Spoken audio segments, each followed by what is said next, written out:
سلام البنات، كنتمنى تكونوا بخير وعلى خير ان شاء الله يا رب العالمين. نتوما الميمات كيف شفتوا انا شاركت معكم هذه المره الثانيه باش راه نعاود ندير التحاليل على حساب الكواط. ان ضروري خصكم تبقاو يعني في الكنترول من 6 شهور خصكم ديروا الكنترول، ديروا التحاليل باش تشوفوا يعني الكواط كيف راه فين، راه واش مزيان ولا ماشي مزيان، ولا خصكم تبدلوا الدواء ولا ما خصكمش تبدلوا الدواء، ولا خصكم يعني يزيد لكم الطبيب يعني في الهرمونات يعني في الدواء، ولا ينقص لكم ولا. فانا جيت اليوم باش راح يعني كملت 6 شهور، وجيت اليوم باش راني نعاود ندير تحاليل. كنتمنى يخرجوا لي مزيان يا ربي، ولو بصراحه ولو تنحس بالارهاق بزاف. ان الكواط عندهم الدور يعني تيخليو يعني تيديروا الارهاق بزاف، وتتولي وحده ديما يعني عيانه، ديما ما عندهاش الخطر، ما عندهاش الكانال حتى شي حاجه. وغادي نتسنى ان شاء الله يا ربي، نتسنى الطبيب يعني يسمعني خبر الخير يعني كيف ماشيين عندي الكواط. راه بزاف الناس تيكون عندهم الكواط وما تيكونوش يعني ما تيكونوش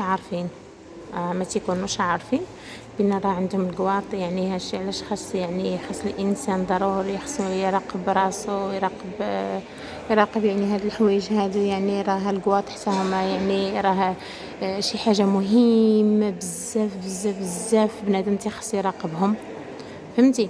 يعني بحال اي مرض يعني بنادم تيخص يعني الانسان تيخص يكون يراقب عند الطبيب. وهذا ما كان انا قلت نشارك معكم بحكم نتوما العائله ديالي الثانيه، وتنتمنى تداعوا معايا ان شاء الله. الله يشافيني الله يشافيني والله يشافي كاع الناس، كاع اللي مرض وكاع اللي عندهم الكواط وكاع اللي مرض باي مرض. الله يشافي والله يعافي يا رب العالمين. انا باش عرفت لي الطبيبه عندي الكواط يعني هدرت ليها وعاودت ليها يعني باش راه تنحس يعني الا هدرت بالغواس تقج لي حلقي، تنتقج من الحلق ديالي. وهكا الا تعصبت عاوتاني كذلك، الا تعصبت تنتقج. فمني شرحت لها قلت لها هاد الحوايج هادو مني عاودت لها هاد الحوايج قالت لي نديروا التحاليل. هاي تسمعوا الصداع يعني انا في السبيطار.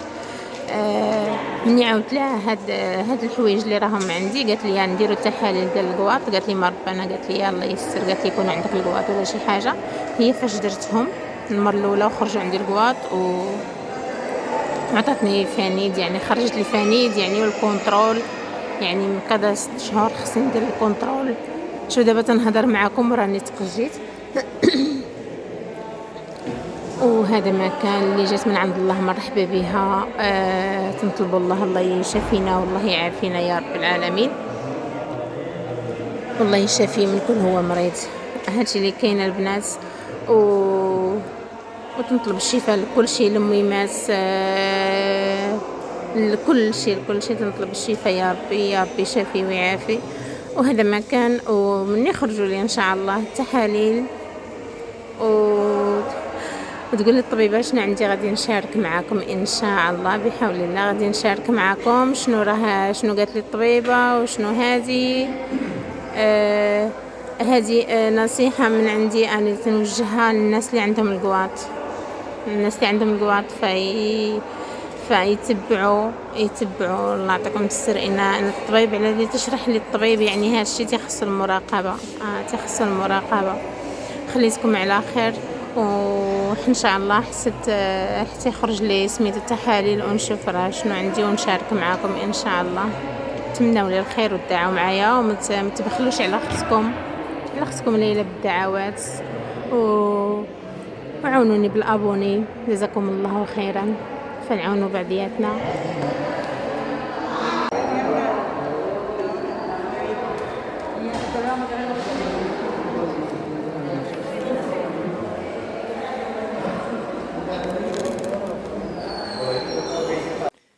هانتوما البنات من بعد ما عاود عاود التحاليل كيف راني وريتكم، يعني صورت لكم كل شيء بالتفاصيل.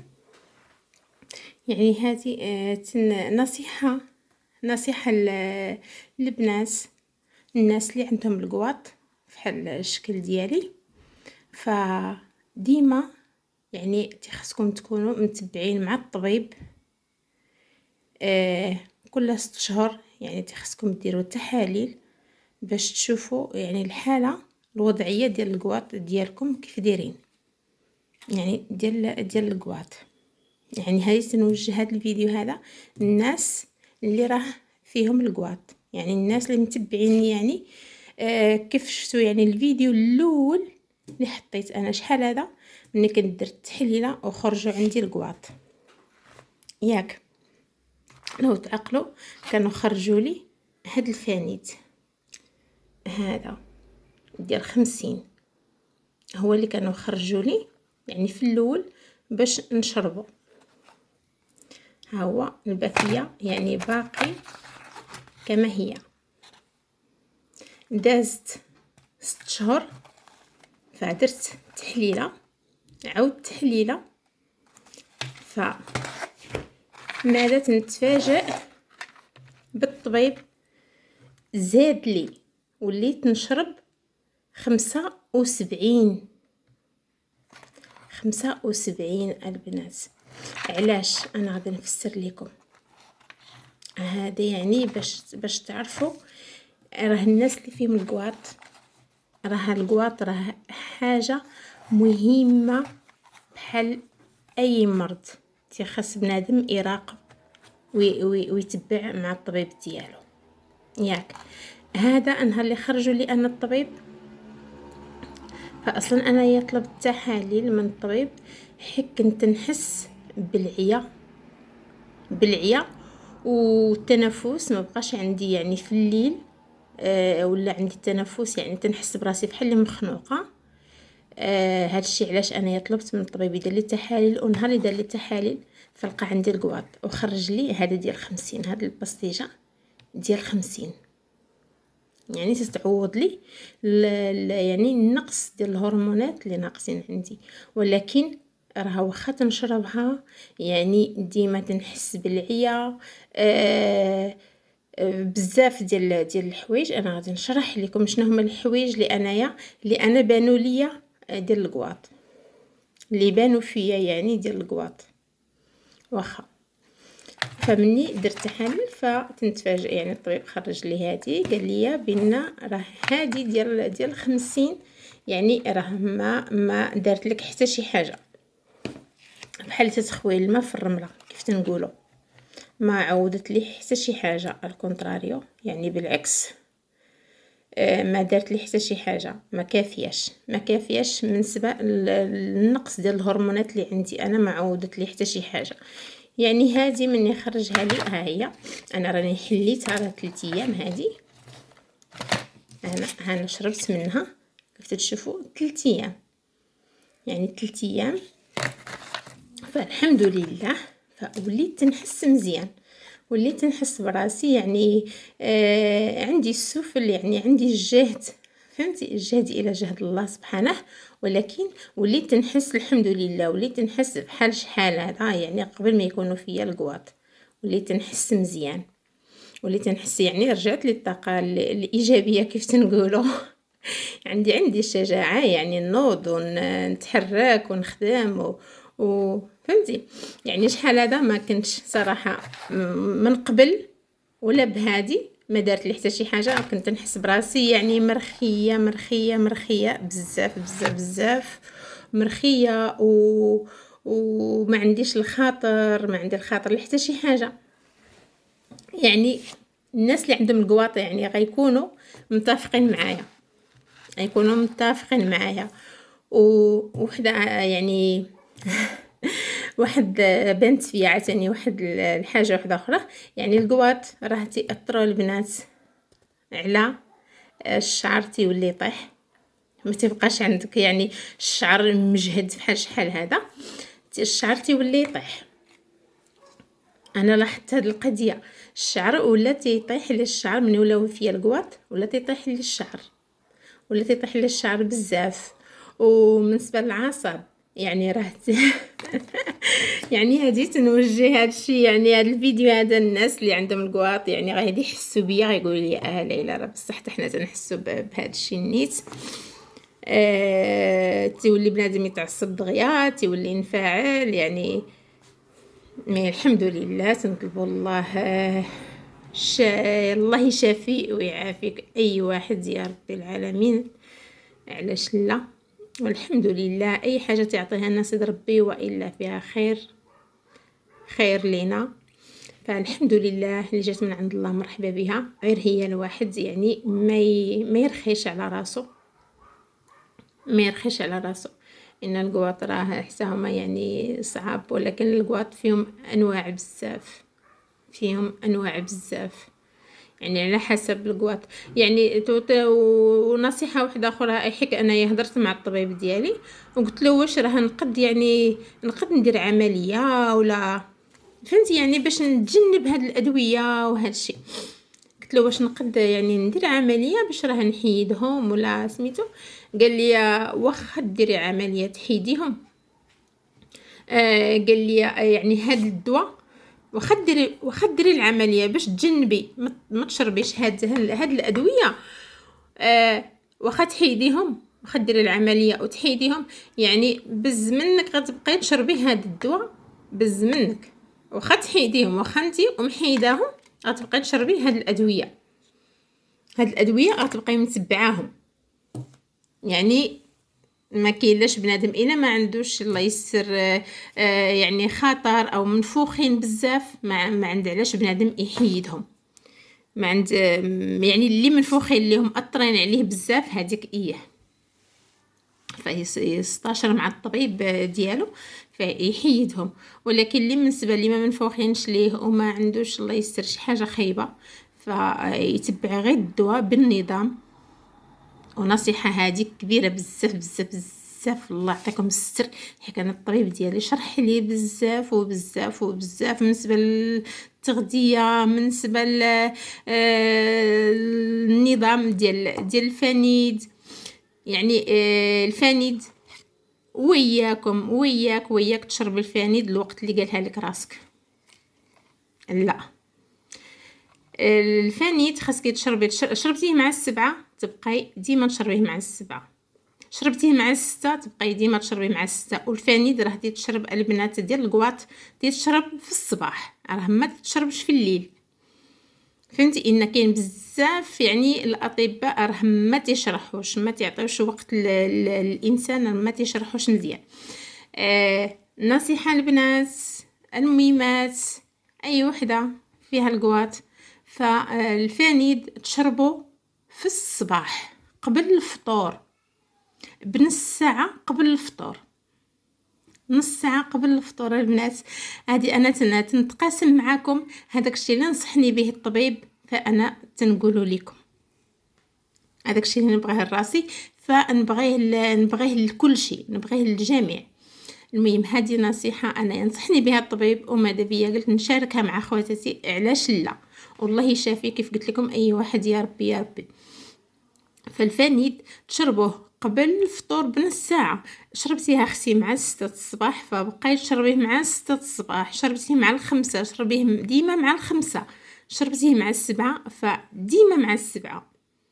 ما تقوليش ليا فيك اللي عجز جاك النعاس ولا غلب عليك النعاس وقول لي سمحوا لي تصونا لي صونا التليفون فتقطع. كيف قلت لكم ما تقولوش ليا فيكم العجز ولا حقه الا صونا التليفون وريقل التليفون ولا ريقلت المكانه وطفيتها وما شربتش الدواء في الوقت. نصيحه اختي انا الا ما واخده حتى شي حاجه، انا الا نصيحه تنوجهها لاي وحده. كيف قلت لكم اي واحد فيه الكواط فالتزموا بالتوقيت. ريقلوا التليفون، فصونا التليفون، حط قرعه الماء عند راسي، نحط الدواء عند راسي، نشرب الدواء ديالي ونرجع نتكا، ما فيها حتى شي حاجه. ولكن كيف قلت لكم الدواء راه هو الدواء، يعني الوقت علاش حيت ملي تشربيه مع 7 اولا مع 8 اولا مع 6 يعني تتوصل لوقيته باش راه يعني تشربي الدواء ديالك باش الهرمونات يبقاو ديما مقادين عندك، ديما يبقاو مقادين. الا مشيتي تشربيه انت موالفه تشربيه مثلا، ولفتي تشربيه مع 7، قلبتيه مع 8، ولا مع تولي تعاود تشربيه مع 9، فما غاديش تحسي براسك راكي مزيان. ما غاديش يعني تشرب تكوني متبعه التريتمون ديالك بالنظام.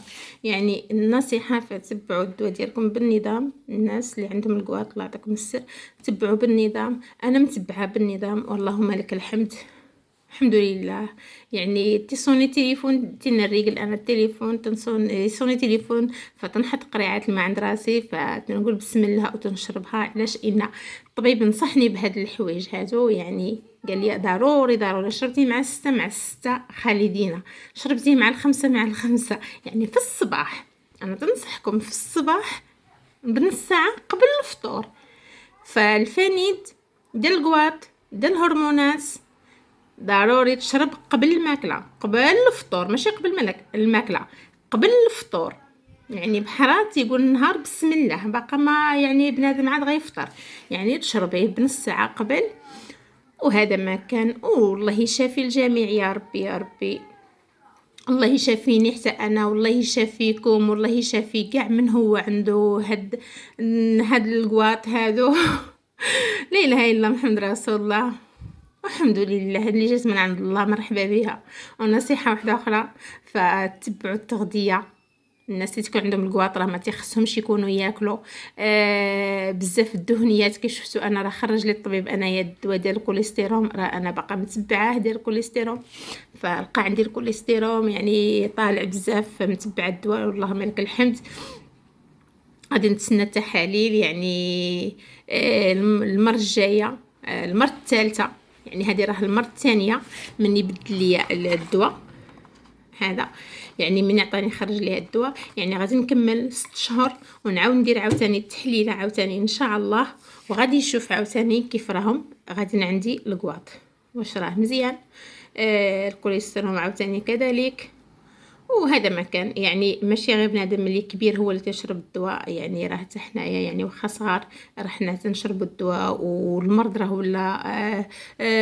ولا عادي في هذا الوقت ما شاء الله. ولا اله الا محمد رسول الله. ولا اي واحد مريض ما شاء الله بالجو اللي راه المناخ اللي تبدل، وما بقاتش الشتا تصب، وما بقى ما شاء الله. وصافي نطلبوا صدر ربي الله يرحمنا من رحمته. وتبعوا التغذيه. يعني الناس اللي عندهم الكواط يخصهم ياكلوا السردين بزاف، يخصهم ياكلوا الحوت الزرق بزاف، ويحاولوا يبعدوا من الحوايج اللي تكونوا مقليين، من الحوايج اللي تكونوا مقليين. يعني البطاطا مقليه، البيض مقلي، يعني بنادم تيخصو يبعد منه. خصو يبعد بنادم من اللحم الغلمي.